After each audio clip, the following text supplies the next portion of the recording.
Toute la chanson est fidèle, très fidèle au marathon de la chanson française, l'émission radiophonique d'Hubert Itier. C'est ainsi que nous avons pu présenter les chansons vedettes de cette émission, comme Milord, Salade de fruits, L'absent, Tête de bois.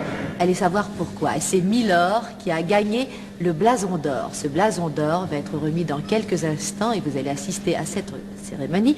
Ce blason d'or, disais-je, va être remis à Édith Piaf par M. Paul Gilson, directeur des programmes de la radiodiffusion française.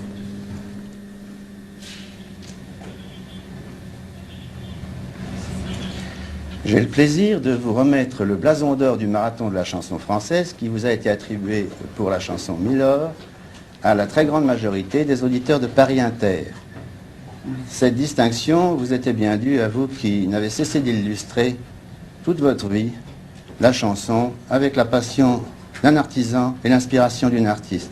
Je forme un vœu en vous remettant cette médaille, celui de vous retrouver bientôt et de vous entendre longtemps encore chanter de cette voix qui nous touche au cœur. Merci beaucoup. Merci. Si vous le permettez, Monsieur Itier, qui était l'animateur de cette émission, va maintenant nous donner lecture du palmarès. Eh bien, la chanson qui arrive en tête pour l'année 1960, c'est Milord, chantée par Édith Piaf. La seconde, c'est Je sais comment. Ensuite vient L'Arlequin de Tolède, Salade de fruits et L'absent. Édith Piaf gagne le blason d'or à une très très large majorité. Merci beaucoup. Édith Piaf, je pense que ça doit vous faire plaisir. Je pense qu'on peut présenter Marguerite Monod et notre ami Moustaki, qui sont les auteurs de Milord. C'est exact. Et voyez-vous, il y a une chose que je remarque, c'est que ce marathon de la chanson s'est disputé pendant votre maladie. Donc à l'époque, vous ne passiez pas sur une scène, il n'y avait pas un lancement particulier de vos disques, et pourtant le public vous a été fidèle. Est-ce que vous avez eu ce sentiment pendant votre maladie? Oh oui, j'ai senti un véritable amour entre le public et moi. Et d'autant plus grand, ça m'étonne enfin, d'avoir gagné ce marathon de la chanson, puisque je n'ai jamais chanté cette chanson à Paris. J'ai seulement fait le disque et je l'ai quelquefois chanté en tournée. Est-ce que vous avez eu des... Ce marathon de la chanson, puisque je n'ai jamais chanté cette chanson à Paris. J'ai seulement fait le disque et je l'ai quelquefois chanté en tournée. Est-ce que vous avez eu des témoignages très précis de l'amitié du public pendant votre maladie?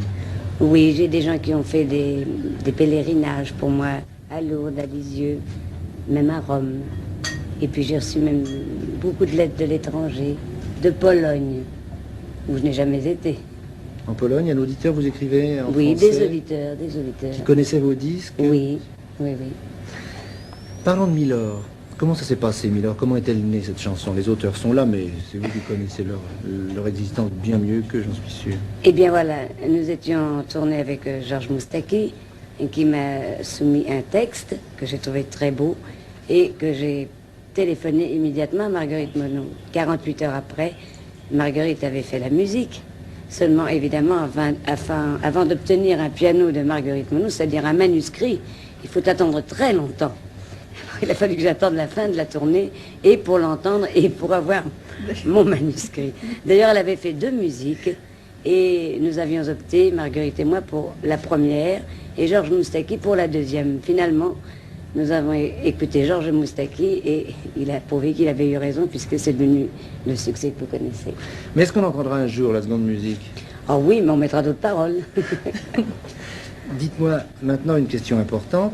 Est-ce qu'on va vous entendre à nouveau sur une scène? On en parle depuis longtemps, on a avancé plusieurs dates. Qu'est-ce qui est vrai?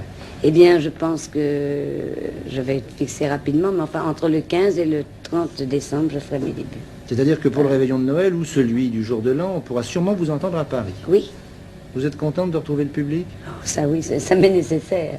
Ça m'est absolument nécessaire parce que je crois que mon grand amour, c'est le public.